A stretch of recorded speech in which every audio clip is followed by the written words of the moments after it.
So please welcome.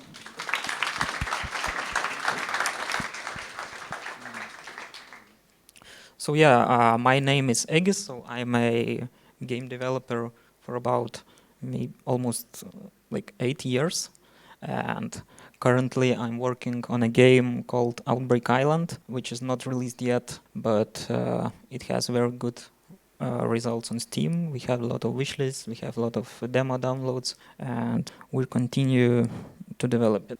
So here are some screenshots. So it is a base building survival game.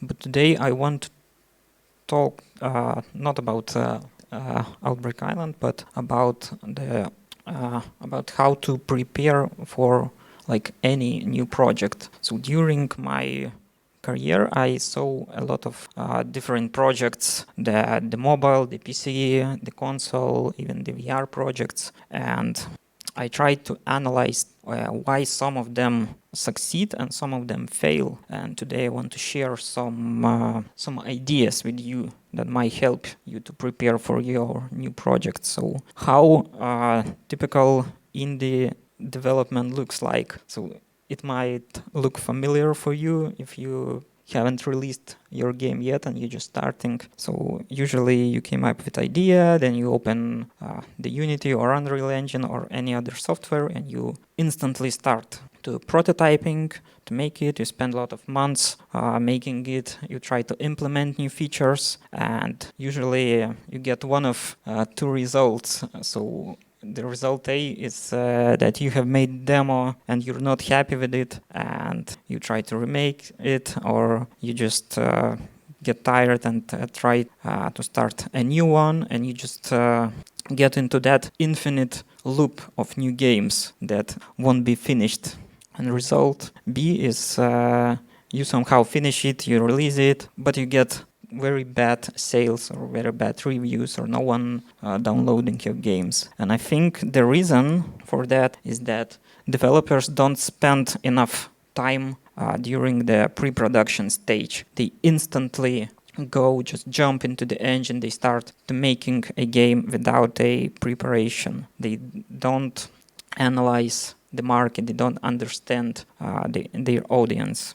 And we will get through the all pre-production stages to understand how this process should look from the idea to the real production. So the first stage is we need to decide our long-term team goals. Not only this game that we want to make right now, but the overall direction, like where you want to move in the future, because you need to focus only on what's important. So if in the long term, for example, you want to make your own like Call of Duty game, maybe in 10 years, then probably you don't need to spend the time right now to make for example, racing game or shooting game. So you need to think about the future. What games do you want to make in the long run? So if we will take a look at most of popular games, like for example, Forza Horizon 5. This is one of the best racing games in the world, and developers who made that game, they spent like 20 years maybe by making racing games. So the first racing games look like that. They have their own direction, their own path. And I don't know, the people who made the company who made like this realistic sports simulator, they started from small simulators and they improved year by year, and this is how they get there. So we can find a lot of similar examples like in other studios. So they have some kind of strategy.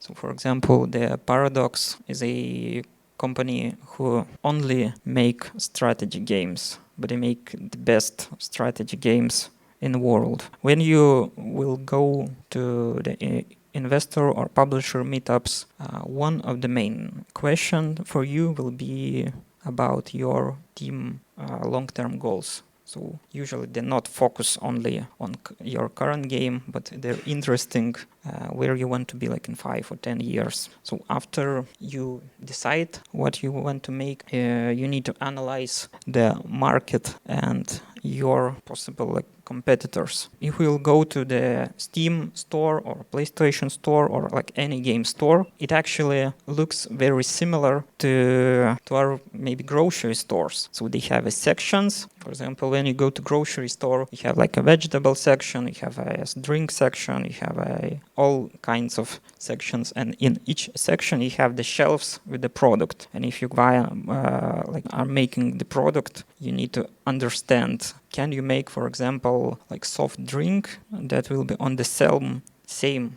shelf as, for example, Coca-Cola, and why people would buy your drink and not the Coca-Cola. So you need to find the right spot in the market where you can start. For example, it is hard to, in the grocery store, it is hard to compete with brands like Coca-Cola, Lay's, and Jack Daniels, and all these brands, because they spend a lot of time and money to build these brands. But for example, you can compete with some maybe milk products, with some cheese products, and you can make a better recipe, use better ingredients, or make better like packaging or something else. And there you will have like more chances. So basically you need to analyze all the store, what genres are there, what are subgenres, what are games on these shelves that you will compete. And after you select like your shelf, you need to analyze only that specific shelf. So what games are on that shelf and why people buy them. For example, we decided that we want to make an online co-op first-person shooter. And if we will go to Steam, we can find that top sellers are, for example, Borderlands and Back 4 Blood. We need to understand why people buy these games and why one player buys Borderlands and why another player buys Back 4 Blood. If we will dive deep and analyze these games, that we will find that they are actually completely different, and even if they are in the same genre, they have completely different selling points and completely different audiences. So Borderlands is about like action, like a lot of guns, jokes. It is very like fun, colorful game. And Back 4 Blood is a horror, challenging, high difficulty survival game. So if you are making an online co-op first shooter game, so you need to decide, so you want to be Borderlands or you want to be a Back 4 Blood. Because if you want to be Back 4 Blood, then you don't need a lot of loot and guns, because it will break the high difficulty of your game. And your game can be fun, casual, and colorful, because it will break the challenge, it will break the horror atmosphere. And if you're making the Borderlands type game, that it can be, for example, high difficulty, because players are here to just have fun, to just have action, explosions. It's not about like dying and trying again. So you need to decide what's important for your game, and not to focus like on all things, but focus on like specific points, like unique selling points. So sometimes I see developers who try to implement like all the features that they can into their game. For example, if they make a shooter, they try to implement the map, the inventory, the quests, the maybe looting, crafting, building, maybe vehicles, and all that stuff. But it's not important for shooter games. So you need to focus on like gunplay on things that important only for shooter genre. So for example, if we'll take a look at Portal, the main things are challenging puzzles, the interesting narrative or story, and the very immersive like sounds and music. So when you're making a Portal, you need to focus like only on these points. So if Portal would look like a Borderland, so it would be like stylized cartoon game, it would still be the same Portal game, because all these three main things will remain the same. But without challenging puzzles or without narrative, the Portal would not be Portal. Usually you need to decide by yourself what the main unique points would be, but there is a good starting point, and this is table that can help you to find your selling points. This is not mine, I just found it on the web. But for example, if you're making an action game, then you need to focus on like guns, destructions, chaos, and you won't need a story in an action game because you're making like a Marvel movie. Their story doesn't matter. So you need to focus only on your important points. So for example, Hearthstone, it's about social gameplay, it's about competition, it's about duels, it's about ranking, and Minecraft, it's about creativity, design, discovery. So it doesn't matter what story is in Minecraft, because here are the main things that matters. If we are talking about like civilization, it's all about the like challenge, the puzzles, the difficulty, the strategy. When you play Zelda Breath of the Wild, it's about like immersion fantasy, exploring the world. So for example, in Zelda, you don't need difficult AI or difficult bosses or like some kind of difficult puzzles, because this is a game about just story about exploration. And the next stage after you decide in which category is your game, you need to also analyze players' expectations, because there are a lot of like stereotypes in gaming market that can actually help you to find your target audience. For example, if you're buying or downloading the party game, so you expect it to have, for example, 4 players split screen multiplayer mode. Or for example, if you're downloading this game, then you expect that you can get on like any mountain that are here. So you expect some kind of freedom to explore. So in this game you expect like very challenging and very hard AI. In this game you expect like customizations and like very big variety of different blocks that you can use. In this game you expect some kind of tournaments or leaderboards. You expect that it will, if it's a card game, that it needs to have some kind of deck building mechanism or something like that. So when people buy your game, that game needs to like match the expectations of a player, then he will be happy with his like purchase. So if you go to Steam and you see this first picture on the left, then you expect that it will be like a real car simulator, that it will have like real brands, and like it will have realistic physics, tire suspension, like maybe manual gear shifting and all that stuff. And if you see this screenshot or trailer, then you expect like a local multiplayer, then easy to control, easy to learn. So you see it as a party game just by looking at a screenshot. And if a person see that screenshot on the left and he buys that game and he see that it is a fun arcade party game, so that game like won't match his expectations, because he thought that it will be like realistic car simulator. And arcade, your target audience, like family friendly party gamers, won't buy also that game because they won't understand that it is a party game. So you need to decide what style and what gameplay mechanics is suitable for that specific audience. And only after all these steps completed, you can start to build your first prototype. And also you need to remember that first prototype is just to test the idea. So you don't need to make more than you need. You need to just, your goal is to test idea in the shortest amount of time.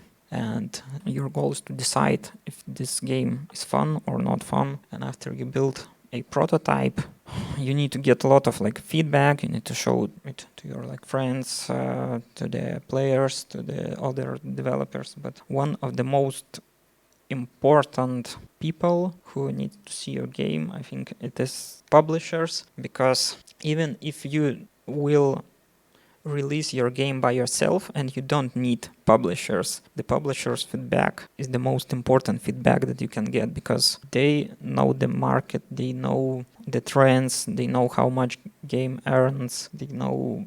No, I mean, it's their job, so they are the experts in this area. So even if you don't want to release your game with publisher, you can send your game to publisher and ask for feedback, and usually you will get that.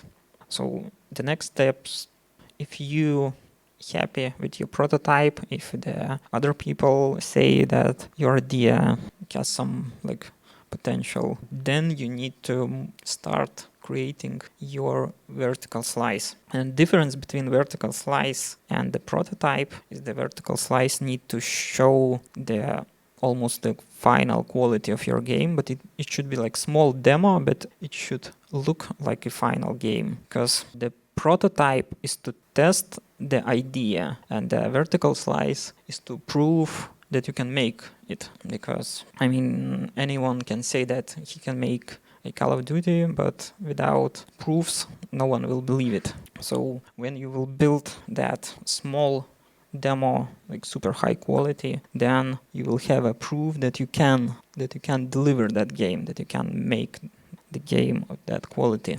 Also the investors, the publishers will also believe.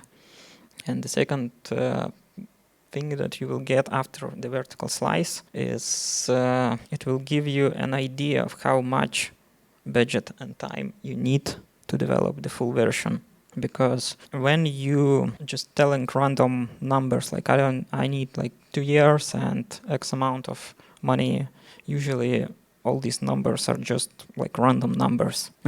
But if, for example, we're making a fighting game like Mortal Kombat, then we can make a final quality vertical slice demo where we will have like few characters, only one location, only one soundtrack, and if we will be able to make it, then it will mean that we can make the full Mortal Kombat game. And after you will make vertical slice, you can analyze your metrics that you made, like 4 characters, 1 location, 1 soundtrack, and you spend 3 months and you spend like 20k maybe.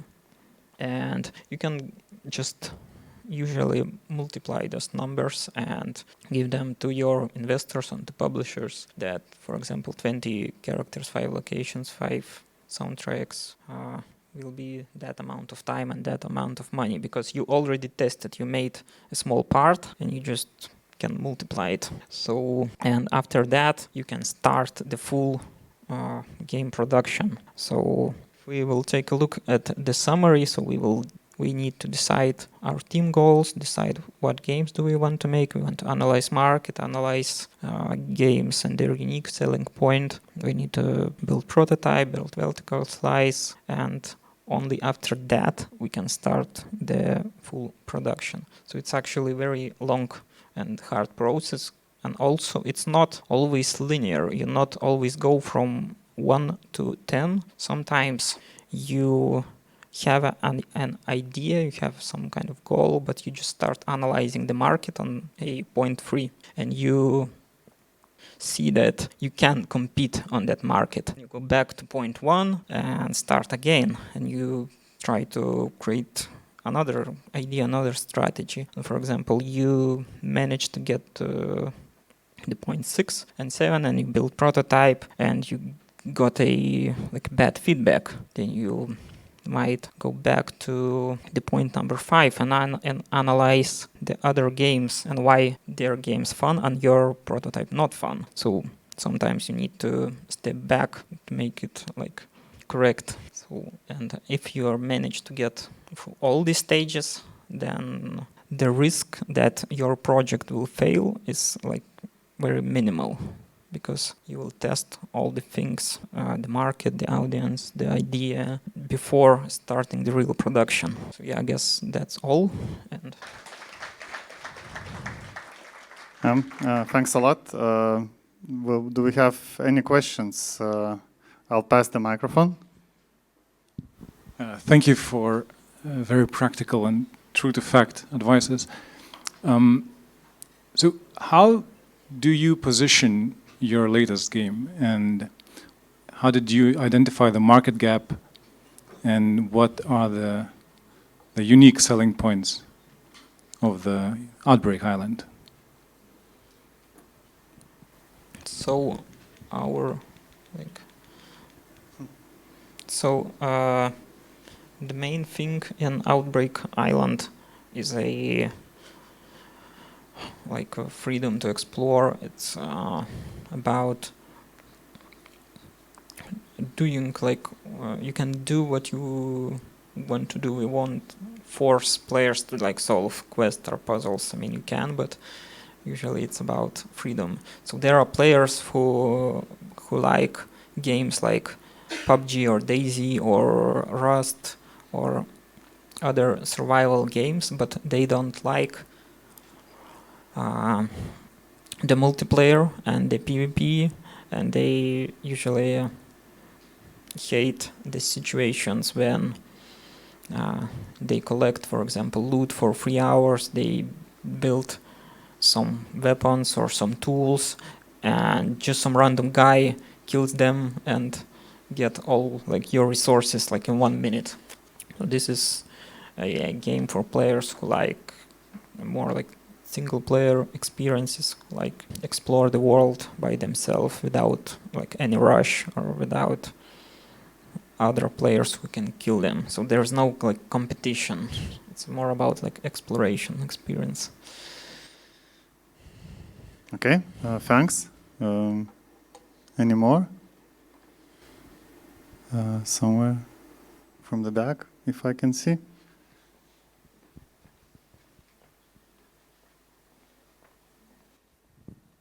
Can you share some bad pre-production stories? My pre-production stories? Yeah, that you witnessed it in your career. One of the main one project that I had in my free time, it was a cartoon bicycle game. Maybe someone saw in my social media, so if you have. And the bad thing was that it was a very hard game. It was like Dark Souls with bicycles. But at the same time, it looked very cartoon, and it looked very like a fun game. It has stylized graphics, and that game. This is the problem that I talk about players' expectations. So they expected a fun bicycle game, and they got Dark Souls. So I guess that game, if I would make it again, so I would make it very fun and easy, or I would make it would remain the same hard bicycle game, but with the realistic graphics, with different marking positioning. So I would position it as a hardcore simulator. And I can attest that because I had seen the trailer, the screenshots. I didn't even know that it's Dark Souls with bicycles, because yeah, it was cartoony graphics and it was super fun running, cycling around. Thanks a lot. I'll ask, as we are kind of running out of time, so I'll ask just an update about your current game. What, well, of course, it's not in pre-production, but at what stage is currently your game, and what's next steps for it? We had a lot of ideas about our unique selling points, and we decided to test it on players to find out what players want. So we released a free demo on Steam. It has been downloaded 100,000 times already. We got a lot of feedback, and now we are analyzing that feedback to complete the full game and decide what points are important for players and what's not. Yeah, so this is also one. This is also like a working. If you don't know what your selling points, you can just test it like on a players and find out. Okay, thanks a lot for Egis. Yeah, I guess.